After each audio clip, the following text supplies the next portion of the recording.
Hello students, surface chemistry ਦੇ ਵਿੱਚ ਤੁਹਾਨੂੰ ਮੈਂ ਕੋਲਾਇਡਲ ਸਟੇਟ ਦੇ ਬਾਰੇ ਦੱਸਿਆ ਸੀ ਜਾਂ ਕੋਲਾਇਡਲ ਸੋਲੂਸ਼ਨ ਬਾਰੇ ਜਿਹੜੀ ਗੱਲਬਾਤ ਹੋ ਰਹੀ ਸੀਗੀ।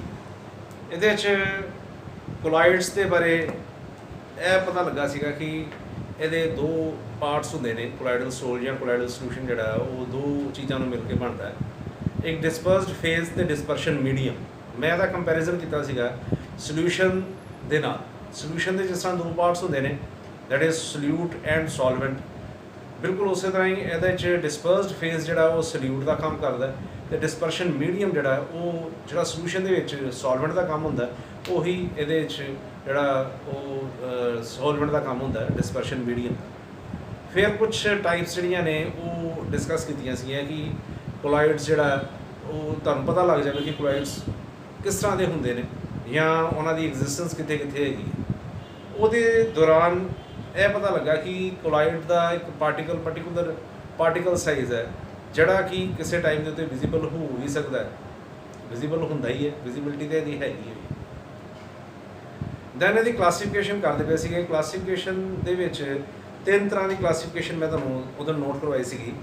ਫਸਟ ਵਨ ਵਾਜ਼ ਫਿਜ਼ੀਕਲ ਸਟੇਟ ਔਰ ਡਿਸਪਰਸਡ phase and dispersion medium.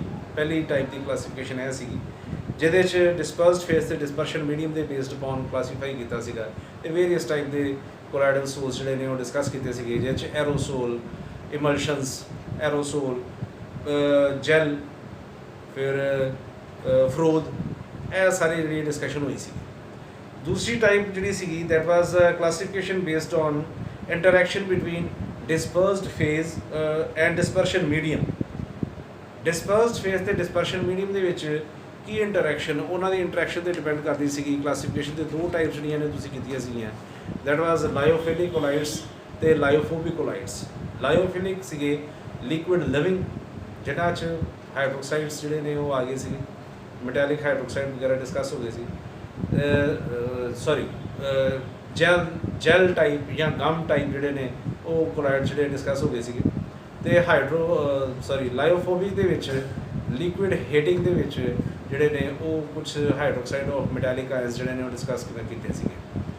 Third type ਸੀਗੀ, ਮੈਂ ਤੁਹਾਨੂੰ ਉਹਦੇ ਕਿਹਾ ਸੀਗਾ ਕਿ ਥੋੜ੍ਹੀ ਡਿਟੇਲ ਦੇ ਵਿੱਚ ਆ ਜਾਂਦੀ ਹੈ, that is classification based upon type of particle of dispersed phase. Dispersed phase ਦੇ ਪਾਰਟੀਕਲਸ ਦੇ ਉੱਤੇ ਡਿਪੈਂਡ ਕਰਦਾ ਕਿ ਜਿਹੜਾ ਕੋਲਾਇਡਲ ਸੋਲ ਹੈ ਜਾਂ ਕੋਲਾਇਡਲ ਸੋਲੂਸ਼ਨ ਆ ਉਹ ਕੀ ਹੈ। ਇਹਦੀਆਂ ਅੱਗੇ ਤਿੰਨ ਕੈਟੇਗਰੀਜ਼ ਆ ਜਾਂਦੀਆਂ ਨੇ। ਉਹਨਾਂ ਦੇ ਵਿੱਚ ਆ ਜਾਂਦੀ ਸਭ ਤੋਂ ਪਹਿਲੇ multi molecular colloids. Multi molecular colloids. Second ਆ ਜਾਂਦੀ ਹੈ macro molecular colloids. Macro molecular colloids, and third is associated colloids.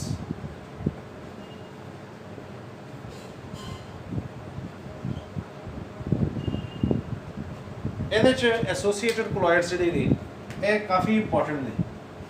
Associated ਕੋਲਾਇਡਸ ਜਿਹੜੇ ਨੇ ਇਹ ਕਾਫੀ ਇੰਪੋਰਟੈਂਟ ਨੇ। ਇਹਨਾਂ ਦੀ ਡਿਸਕਸ਼ਨ ਵੀ ਜੀ ਅੱਗੇ ਕਾਫੀ ਡਿਟੇਲ ਆ ਜਾਂਦੀ ਹੈ। ਸਭ ਤੋਂ ਪਹਿਲੇ ਅਸੀਂ ਕਰਾਂਗੇ ਮਲਟੀ ਮੋਲੀਕੂਲਰ ਕੋਲਾਇਡ। ਜਿਸ ਤਰ੍ਹਾਂ ਕਿ ਨਾਂ ਤੋਂ ਹੀ ਪਤਾ ਲੱਗ ਰਿਹਾ, ਮਲਟੀ ਮੈਨੇ ਟੂ ਮੈਨੀ। ਜਦੋਂ ਬਹੁਤ ਸਾਰੇ ਜਿਹੜੇ ਨੇ ਸਮੋਲ ਮੋਲੀਕਿਊਲਸ ਜਿਨ੍ਹਾਂ ਦਾ ਡਾਇਆਮੀਟਰ 1 ਨੈਨੋਮੀਟਰ ਤੋਂ ਘੱਟ ਹੋਵੇ ਉਹ ਇਕੱਠੇ ਹੋ ਜਾਣ, ਉਹਨਾਂ ਨੂੰ ਅਸੀਂ ਕਹਿੰਦੇ ਹਾਂ ਮਲਟੀ ਮੋਲੀਕੂਲਰ ਕੋਲਾਇਡ, ਜਿਨ੍ਹਾਂ ਦਾ ਸਾਈਜ਼ ਬਹੁਤ ਛੋਟਾ ਹੈ। ਠੀਕ ਹੈ।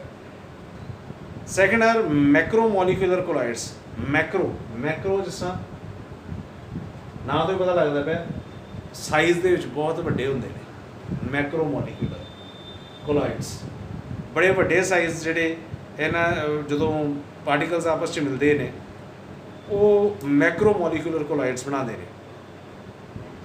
ਡਿਸਪਰਸਡ ਫੇਜ਼ ਪਾਰਟੀਕਲਸ ਅਤੇ ਇਹਨਾਂ ਦਾ ਸਾਈਜ਼ ਜਿਹੜਾ ਕਾਫੀ ਜ਼ਿਆਦਾ ਹੁੰਦਾ ਅਤੇ ਮੋਲੀਕੂਲਰ ਵੇਟ ਵੀ ਬਹੁਤ ਜ਼ਿਆਦਾ ਹੁੰਦਾ। ਤੀਸਰੇ ਆ ਜਾਂਦੇ ਨੇ ਐਸੋਸੀਏਟਡ ਕੋਲਾਇਡਸ। ਐਸੋਸੀਏਟਡ ਕੋਲਾਇਡਸ ਦੀ ਗੱਲ ਆ ਜਾਂਦੀ ਹੈ ਕਿ ਇਹ ਇੱਕ ਦੂਸਰੇ ਨਾਲ ਐਸੋਸੀਏਸ਼ਨ ਕਰਦੇ ਹੈ, ਇੱਕ ਦੂਸਰੇ ਦੇ ਨਾਲ ਮਿਲ ਕੇ ਕੋਲਾਇਡਲ ਸੋਲ ਜਾਂ ਕੋਲਾਇਡਲ ਸੋਲੂਸ਼ਨ ਬਣਾਉਂਦੇ ਨੇ। ਐਸੋਸੀਏਟਡ ਕੋਲਾਇਡਸ ਦੀ ਜਿਹੜੀ ਇੰਪੋਰਟੈਂਸ ਹੈ ਹੁੰਦੀ ਹੈ ਕਿ ਇਹ ਸਮਾਲ ਅਮਾਊਂਟ ਦੇ ਵਿੱਚ ਜਿਹੜਾ वो नॉर्मल तरीके नाल इलैक्ट्रोलाइट की तरह बिहेव करते, पर जदों एक लैवल तो वध जो इन्हां दी अमाउंट प्रैजेंस हो जाए किधरे, जिस तरह तुसीं सैचुरेशन पॉइंट पढ़िया होया, सैचुरेशन पॉइंट इज़ कि मान लो एक पानी है, पानी दे विच तुसीं 2-4 चमचे जिहड़े ने वो शुगर दे पांदे हो या सॉल्ट दे पांदे हो, एक स्टेज इहो जी आ जाती जिथे जाके वो सॉल्ट या शुगर जी थले बैठनी शुरू हो जाती है, सैचुरेशन पॉइंट। बिल्कुल यह भी एसोसीएटेड कोलाइड्स भी मैं समझाने वास्ते तुहानूं जिहड़ा उस सैचुरेशन पॉइंट समझा रहा दसिया कि एसोसीएटेड कोलाइड्स भी जिहड़े इस तरह ही बनते हैं, जे स्मॉल अमाउंट दे विच जिहड़े वो मटीरियल यूज़ किया जाए तो स्ट्रोंग इलैक्ट्रोलाइट की तरह बिहेव करता है, पर लेकिन जो थोड़ी जी अमाउंट बढ़ती है तो उन्होंने एसोसीएशन होनी शुरू हो जाती है, वो कोलाइड्स की फॉर्म के जोड़े ने वो नज़र आने शुरू हो जाते हैं। सब तो पहले आ जाते हैं मल्टी मॉलिक्यूलर कोलाइड्स। इन्हों की कुछ एग्जाम्पल्स ने, देखो first of all multi molecular colloid explain में किया कि ये तुहानूं जिस तरह दसिया कि स्मॉल एटम्स जोड़े ने डिस्पर्स्ड फेज के पार्टिकल्स करिए कि वो इकट्ठे हो जाते हैं, इकट्ठे होकर एक कोलाइडल डायमेंशन जी बना देते हैं। हुण कोलाइडल डायमेंशन मैं तुहानूं जो लास्ट टाइम जो डिस्कशन की सी वो कोलाइडल साइज़ जोड़ा है वो डिस्कस किया, और कोलाइडल साइज़ जोड़ा वो इन बिटवीन सीगा 10 angstrom to 1000 angstrom. It mean 10 angstrom to 1000 angstrom किसी सोल्यूशन के पार्टिकल्स का साइज़ होवे तो कोलाइडल स्टेट होएगी। Less than 10 angstrom true solution सीगा, मोर दैन 1000 एंगस्ट्रॉम सस्पेंशन सीगा। पिछले लेक्चर देख लो, थोड़ा जहा आइडिया हो जाएगा। एटम्स और small molecules with diameter less than 1 nanometre, 1 nanometre तो भी घट साइज़, एग्रीगेट मैंने इकट्ठे होए and held together by van der Waals forces. Van der Waals forces weak forces of attraction होंदियां ने, अट्रैक्टिव फोर्सिस होंदियां ने पर वीक होंदियां ने, बहुत ज़्यादा स्ट्रोंग नहीं होंदियां, फॉर्मिंग कोलाइडल डायमेंशन। तो यह जो इकट्ठे हो जाते हैं कोलाइडल डायमेंशन जी बनाते हैं, those are known as multi molecular colloid. Multi मैंने बहुत सारे मॉलिक्यूल्स आपस में मिल के एक जो कोलाइडल सोल या कोलाइडल सोल्यूशन जोड़ा वो बनाते हैं। यह मेन डेफिनेशन सी। सैकेंड आ जाते हैं macro molecular colloids. Now macro molecular colloids, macro जिस तरह ना तो ही पता लग रहा है, मैक्रो मैंने बहुत बड़े are those in which colloidal particles are of giant size. Giant का मतलब बहुत बड़े, जायंट का मतलब जिन होंगे जिस तरह बहुत बड़े साइज के जोड़े पार्टिकल्स ने वो आपस के जुड़ के कोलाइडल डायमेंशन तो उन्होंने बनाई देनी। जो छोटे छोटे पार्टिकल्स आपस जुड़ के कोलाइडल डायमेंशन बना रहे हैं तो जिन्हों साइज़ बहुत बड़ा है वो तो नैचुरल गल है कोलाइडल डायमेंशन के ही होंगे। Having very high molecular mass, तो इन्हों का मॉलिक्यूलर मास बहुत ज़्यादा होता और इन्ना ज़्यादा होता है कि ये थाउजेंड्स टू मिलियंस वेरी करता है। थाउजेंड्स के होए, मिलियंस के होएगा, कुछ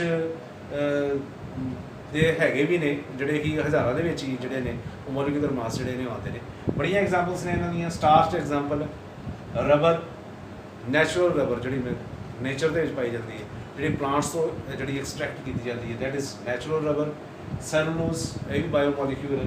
पॉलीमर्स थोड़ा बहुत प्लस 1 के पॉलीमर्स के बारे पढ़िया सीगा। जैल या जैलाटिन, जैलीबेरी तुम खाते हो जिस तरह वो टाइप के जोड़े कोई मटीरियल हो जैलाटिन टाइप, यह सारे एग्जाम्पल्स जोड़े ने वो मैक्रो मॉलिक्यूलर कोलाइड्स के कि इन्हों का साइज़ ही एडा वड्डा होंदा कि ये कोलाइडल डायमेंशन जी इन्होंने अडैप्ट की होंगी है, इन्होंने असीं कहते हैं macro molecular collides.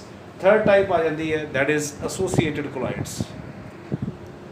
Next are associated colloids. देखो एसोसीएटेड कोलाइड बारे तो दस चुका है कि जदों तो इन्हां दी अमाउंट थोड़ी जी असीं किसी मीडियम के पाने आ तो यह स्ट्रोंग इलैक्ट्रोलाइट की तरह बिहेव करते हैं, पर ज्यों ही इन्हां दी अमाउंट बढ़ती है, जिस तरह मैं तुहानूं सैचुरेशन पॉइंट समझाया सी कि इन्हां दी अमाउंट जो बढ़ती है तो एक दूसरे नाल एसोसीएट होकर कोलाइडल डायमेंशन जी बना लेते हैं। Theoretically, associated colloids are those which behave as normal electrolyte at low concentration. Low concentration ਦੇ ਉੱਤੇ they behave as normal electrolyte, but at higher concentration behave like aggregated particles. Aggregated मैंने इकट्ठे, that are associated. ਐਵੇਂ naan association ਲਿਖਿਆ ਜੀ, associated particles ਜਾਂ ਐਗਰੀਗੇਟਡ particles ਇਕੱਠੇ ਹੋ ਜਾਂਦੇ ਨੇ ਤੇ ਕੋਲੋਇਡਲ ਡਾਇਮੈਂਸ਼ਨ ਜਿਹੜੀ ਹੈ ਉਹ ਬਣਾ ਲੈਂਦੇ ਨੇ। These associated particles are known as micelle, micelle, MICELLE, micelle। ਇਹ ਕਾਫੀ ਇੰਪੋਰਟੈਂਟ ਟਰਮ ਹੈ, ਇਹਨੂੰ ਯਾਦ ਰੱਖਣਾ, ਮਾਈਸੈਲ। ਤੇ ਜਿਸ ਕੰਸਨਟ੍ਰੇਸ਼ਨ ਦੇ ਉੱਤੇ ਮਾਈਸੈਲ ਬਣਨੇ ਸ਼ੁਰੂ ਹੁੰਦੇ ਨੇ ਉਹਨੂੰ ਅਸੀਂ ਕਹਿੰਦੇ ਹਾਂ critical micelle concentration. And that concentration on which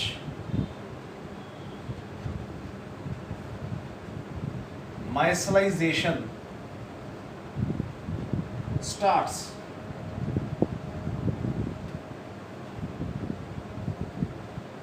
is known as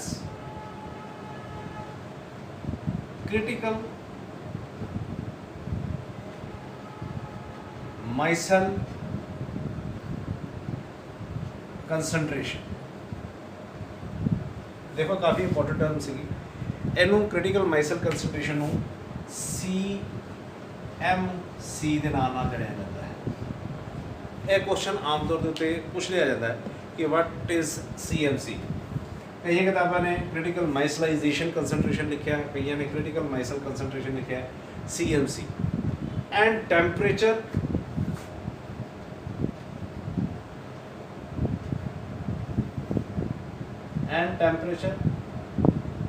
at which micellization या micelle formation starts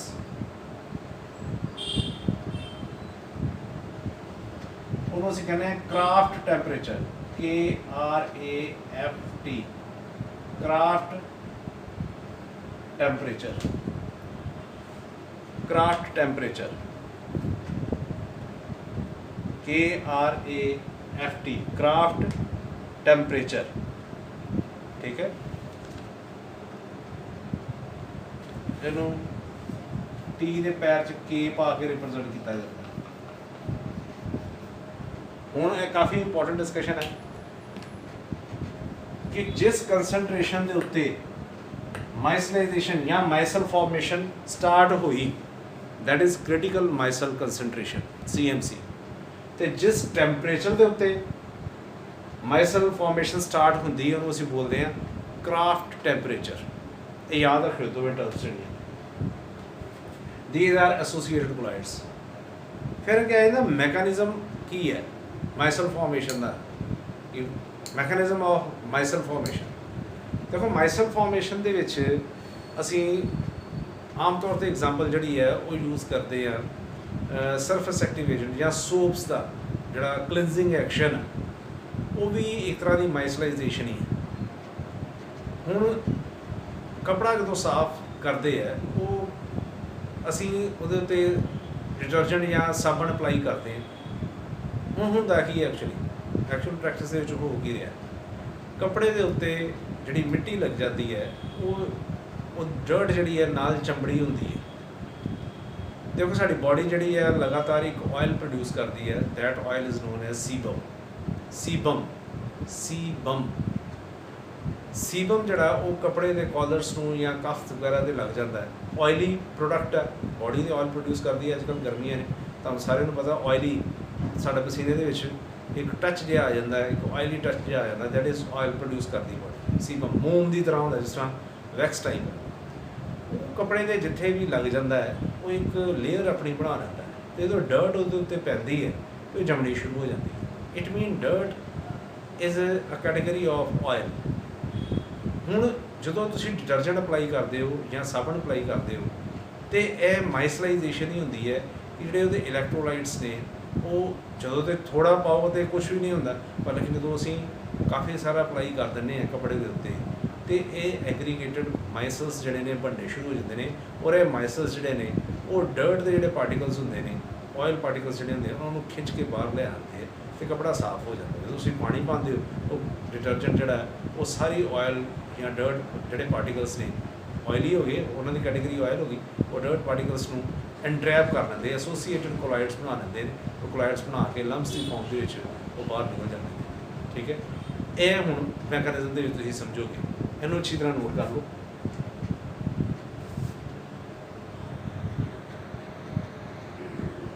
ਦੇਖੋ ਨੈਕਸਟ ਆ ਜਾਂਦਾ ਮੈਕੈਨਿਜ਼ਮ ਆਫ ਮਾਈਸਲ ਫਾਰਮੇਸ਼ਨ। ਮਾਈਸਲਸ ਜਿਹੜੇ ਨੇ ਉਹ ਉਹਨਾਂ ਸੋਲਿਊਸ਼ਨਸ ਦੇ ਬਣਦੇ ਨੇ ਜਿਨ੍ਹਾਂ ਦੇ ਵਿੱਚ ਦੋ ਪਾਰਟਸ ਜਿਹੜੇ ਨੇ ਉਹ ਹੁੰਦੇ ਨੇ, that is one is hydrophilic portion ਤੇ ਹਾਈਡਰੋਫੋਬਿਕ ਪੋਰਸ਼ਨ। ਇਹ ਆਮ ਤੌਰ ਤੇ ਜਿਹੜੇ ਸਰਫੈਕਟੈਂਟਸ ਨੇ ਉਹਨਾਂ ਦੇ ਵਿੱਚ ਪਾਏ ਜਾਂਦੇ ਨੇ। Surfactants are surface active agents. ਦੇਖੋ ਜਿਹੜੇ ਜਿੰਨੇ ਵੀ ਸੋਪਸ ਜਾਂ ਡਿਟਰਜੈਂਟਸ ਨੇ ਉਹ ਇਹਨਾਂ ਦੀ ਕੈਟੇਗਰੀ ਦੇ ਵਿੱਚ ਆਉਂਦੇ ਨੇ। ਸੋਪ ਇਜ਼ ਏ ਕੈਟੇਗਰੀ, ਸਾਬਣ ਜਿਹੜਾ ਹੈ ਉਹ ਇੱਕ ਕੈਟੇਗਰੀ ਹੈ। ਤੇ ਸਾਬਣ ਬਣਦਾ ਕਿੱਥੋਂ ਹੈ? these are sodium salt of higher fatty acids. Soaps are sodium or potassium salts of higher fatty acids. ਹੁਣ ਮੰਨ ਲਓ ਮੈਂ ਸੋਪ ਦੀ ਐਗਜ਼ਾਮਪਲ ਲੈਣਾ। ਸੋਪ ਹੈ ਕਿ sodium salt of higher fatty acids. Fatty acids are carboxylic acids, बहुत ज़्यादा इन्हां दी कार्बन चेन बहुत लंबी होंदी है। कुछ सोप्स जिहड़े ने उन्हां दी एग्जाम्पल जिहड़ी है वो साडे कोल हैगी है, just like sodium stearate,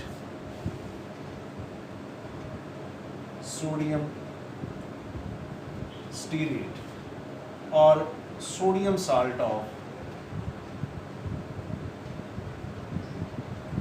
stearic acid. Stearic acid C17H35 C double bond COOH, this is stearic acid. तो sodium salt of stearic acid या सोडियम स्टीरेट की हो जाएगा? This is stearic acid. यह फार्मूला स्टीरिक एसिड का।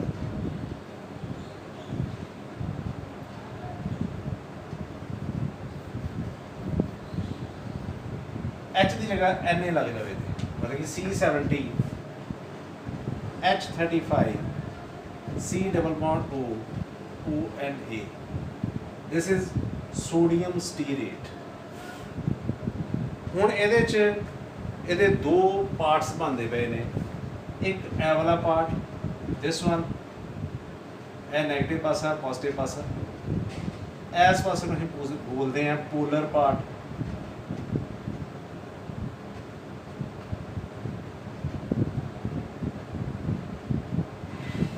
यह पासा hydrocarbon chain, non polar. Polar का मतलब जो दो पोल्स हों, यदि बेसिक स्ट्रक्चर जो असीं करिए तो यह बन जाती है hydrocarbon chain, and this is head.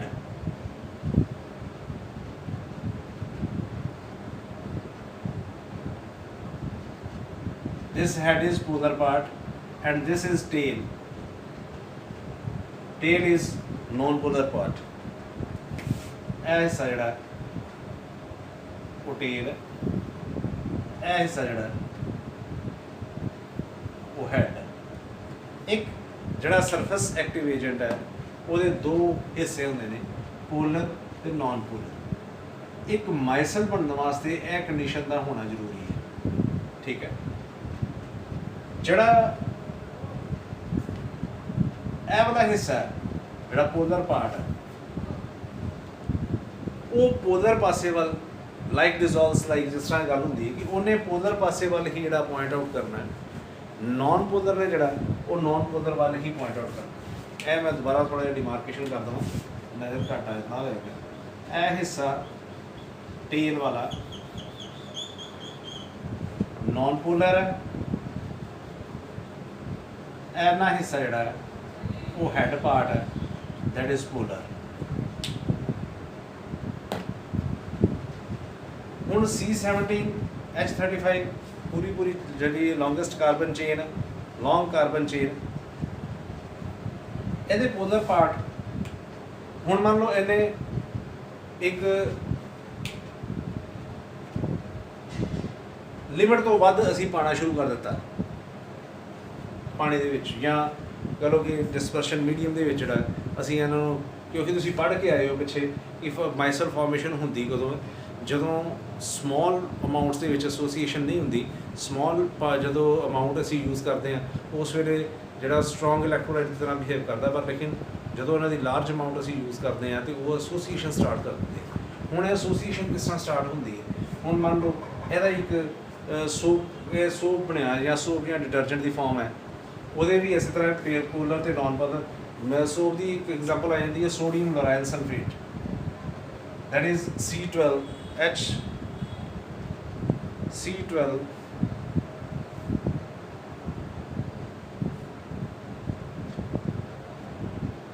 sodium lauryl sulfate।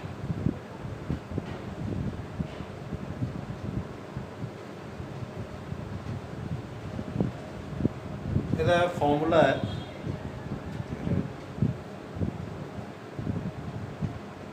C12H (25) SO4 Na। Sodium lauryl sulphate ਇਹ ਪ੍ਰੋਪਰ ਇੱਕ ਜਿਹੜਾ ਉਹ ਐਗਜ਼ਾਮਪਲ ਹੈ ਸੋਪ ਦੀ, ਸੋਡੀਅਮ ਲੋਰਾਇਲ ਸਲਫੇਟ। ਤੇ ਸਰਫੇਸ ਐਕਟਿਵ ਏਜੰਟ ਹੈ ਵੀ ਇਹਦੇ 'ਚ ਵੀ ਇਹ ਪਾਰਟ ਜਿਹੜਾ ਉਹ ਹੋਏਗਾ ਪੋਲਰ ਤੇ ਇਹ ਪਾਰਟ ਹੋਏਗਾ ਨॉन ਪੋਲਰ, ਟੇਲ ਜਿਹਨੂੰ ਅਸੀਂ ਕਹਿੰਦੇ ਹਾਂ। ਹੁਣ ਮੰਨ ਲਓ ਕੱਪੜੇ ਦੇ ਉੱਤੋਂ ਅਸੀਂ ਡਰਟ ਉਤਾਰਨੀ ਹੈ, ਆਇਲ ਜਿਹੜਾ ਹੈ ਉਹਦੀ ਕੈਟੇਗਰੀ ਜਿਹੜੀ ਹੈ ਨॉन ਪੋਲਰ ਆ ਜਾਂਦੀ ਹੈ। ਹੁਣ ਦੇਖੋ ਐਸੋਸੀਏਸ਼ਨ ਕਿਸ ਤਰ੍ਹਾਂ ਹੋਏਗੀ। ਆਹ ਸੈਂਟਰਲ ਪਾਰਟ ਜਿਹੜਾ ਆ ਗਿਆ ਆਇਲ, ਹੁਣ ਨॉन ਪੋਲਰ ਵੱਲ ਜਿਹੜਾ ਉਹ ਜਾਏਗਾ ਤੇ ਪੋਲਰ ਜਿਹੜਾ ਉਹ ਪੋਲਰ ਵੱਲ ਜਾਏਗਾ। ਜਦੋਂ ਹੀ ਇਹਨਾਂ ਦੀ ਅਮਾਊਂਟ ਵਧੀ ਤੇ ਨॉन ਪੋਲਰ ਨੇ ਨॉन ਪੋਲਰ ਨੂੰ ਘੇਰਿਆ, ਐਸੋਸੀਏਸ਼ਨ ਸਟਾਰਟ ਹੋ ਗਈ।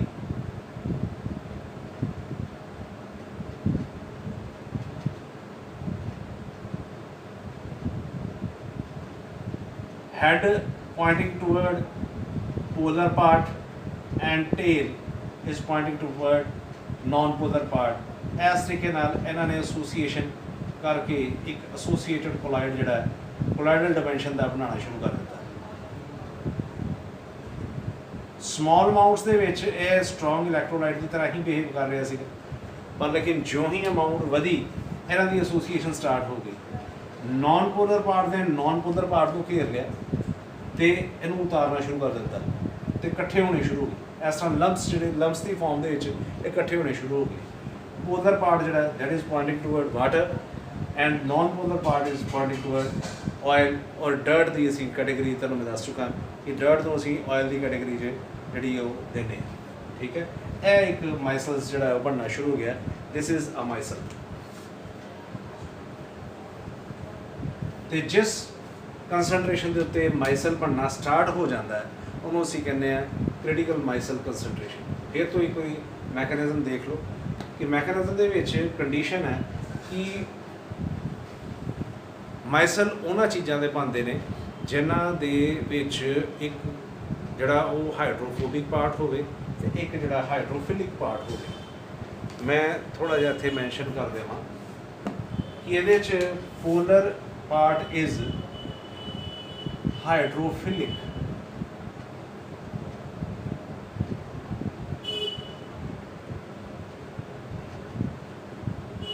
and non-polar part is hydrophobic।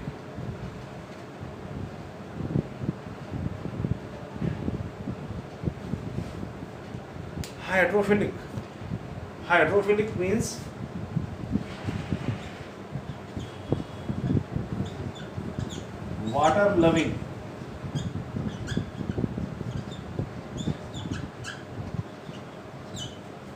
water loving, and hydrophobic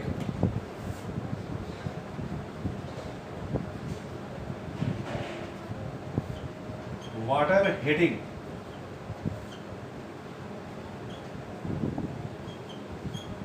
philic मैंने loving, phobic means hating। Polar part is hydrophilic and non-polar part is hydrophobic। तो ऑयल की कैटेगरी भी जी है वो हाइड्रोफोबिक ही है, पानी तो पसंद नहीं करता ऑयल, या डर्ट जो पार्ट में असी जिन्होंने असी ऑयल कैटेगरी दी है डर्ट तो। हुण हाइड्रोफिलिक पार्ट जोड़ा that is Poynting toward water and hydrophobic part is Poynting toward oil. जो एक खास कंसनट्रेशन इसकी बढ़ती है तुम साबण अप्लाई कर देंगे हो काफ़ी सारा सोडियम क्लोराइड सल्फेट की एग्जाम्पल दिमाग च रखो, ये भी यह वाला पार्ट जोड़ा that is head, this is tail. Head is hydrophilic part and tail is hydrophobic part. Oil के आले दुआले जोड़े ने वो एसोसीएशन हो जाती है, माइसल्स जोड़े ने बन जाते हैं, और जिस कंसनट्रेशन के उत्ते इस तरह की एसोसीएशन स्टार्ट हो जाए उन्होंने असीं कहने क्रिटिकल माइसल कंसनट्रेशन। तो उस टैंपरेचर जिस टैंपरेचर के उत्ते क्रिटिकल माइसल कंसनट्रेशन स्टार्ट होती है दैट इज़ क्राफ्ट टैंपरेचर। यह मैकेनिज्म से कि soap is sodium salt of higher fatty acid, sodium salt है हायर फैटी एसिड मतलब जी कार्बन चेन बहुत लंबी होगी। यदा a part head hydrophilic and this part is hydrophobic. इस तरीके माइसलाइजेशन जी स्टार्ट हो जाती है। ठीक है, ये नैक्सट पोर्शन जोड़ा है that is preparation of colloids start अं करना वो नैक्सट लैक्चर के मैं तुहानूं दसांगा। हुण दो ही काम बचे ने, एक प्रैपरेशन ते अगे उहदां दीयां प्रॉपर्टीज़ ने, ये नैक्सट लैक्चर के डिस्कस करांगे। अज लिए इन्ना ही बड़ा। देखो भी तुहाडे व्यूज़ घट आ रहे हैं, तुसीं घट देख रहे हो, पर लेकिन तुहानूं मैं पिछली बारी भी समझाया सीगा कि काम इस तरह ही करना पैना। तुसीं सीरीयसली थोड़ा जिहा लैक्चर जल्दी देख लिया करो ताकि मैं नैक्सट लैक्चर थोड़ा जल्दी पावां, क्योंकि लैसन मुकाने भी हैं। यह लैसन काफ़ी हद तक हो चुका है, दो काम ये बाकी बचे ने that is preparation of colloid तो उन्होंने प्रॉपर्टीज़। ठीक है, दैट्स ऑल। अज भी सिर्फ इन्ना ही। इनू शेयर करो, सबसक्राइब करो, लाइक करो। ठीक है, थैंक्स वेरी मच।